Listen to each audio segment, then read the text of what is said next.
14 জুলাই 2026, 30 আষাঢ় 1433, 28 মহরম 1448, মঙ্গলবার।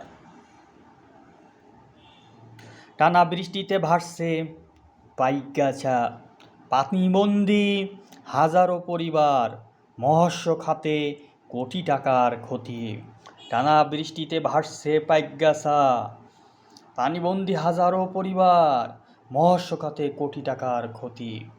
খুলনার উপকূলীয় উপজেলা পাইকগাছায় টানা এক সপ্তাহের অবিরাম ও ভারী বর্ষণে জনজীবন সম্পূর্ণ বিপর্যস্ত হয়ে পড়েছে। উপজেলার 10টি ইউনিয়ন ও একটি পৌরসভার বিস্তীর্ণ অঞ্চলের শত শত মৎস্য ঘের এবং ব্যক্তিগত পুকুর তলিয়ে যাওয়ায় কোটি কোটি টাকার মাছ ভেসে গেছে। এতে চরম আর্থিক ক্ষয়ক্ষতির মুখে পড়েছেন স্থানীয় মৎস্য চাষিরা। অন্যদিকে বসতবাড়ির আঙ্গিনা ছাড়িয়ে শয়নকক্ষে পানি প্রবেশ করায় এবং অধিকাংশ রাস্তাঘাট তলিয়ে যাওয়ায় হাজার হাজার মানুষ চরম ভোগান্তির শিকার হচ্ছেন।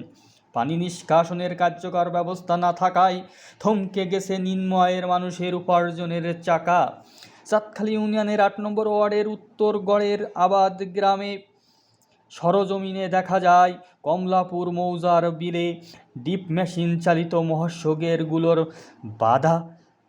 বাঁধ টানা বৃষ্টিতে সম্পূর্ণ পানির নিচে তলিয়ে গেছে। শত শত বিঘা এলাকা জুড়ে এখন শুধু থই থই পানি। বাঁধ উপচে একাধিক পুকুরের মাছ বিভিন্ন ঘেরে ও উন্মুক্ত জলাশয়ে ভেসে গেছে।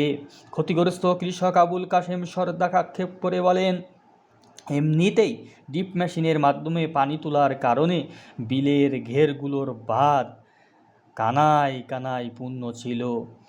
তার উপর এই টানা ভারী বৃষ্টিতে ঘেরের বাঁধ ও পুকুর ঘাট তলিয়ে সব এলাকার পানি একাকার হয়ে গেছে।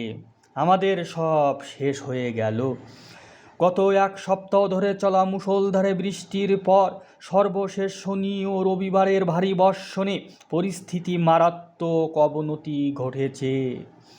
পাইকগাছার বিভিন্ন ইউনিয়ন ও পৌরসভার 6 নম্বর ওয়ার্ডে নজিরবিহীন জলাবদ্ধতা সৃষ্টি হয়েছে। পানি নিষ্কাশনের পর্যাপ্ত ও সঠিক ব্যবস্থা না থাকায় এই জলাবদ্ধতা দীর্ঘস্থায়ী রূপ নিয়েছে।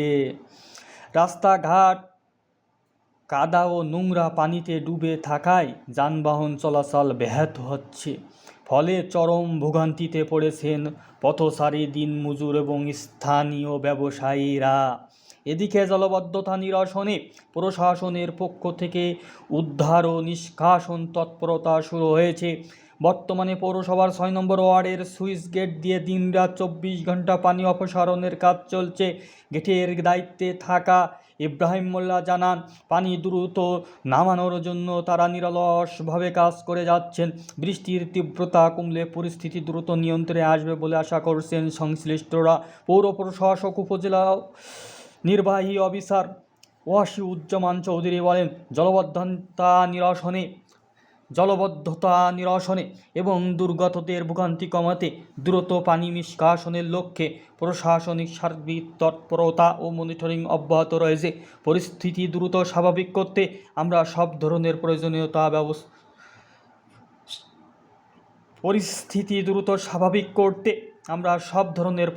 ব্যবস্থা গ্রহণ করছি।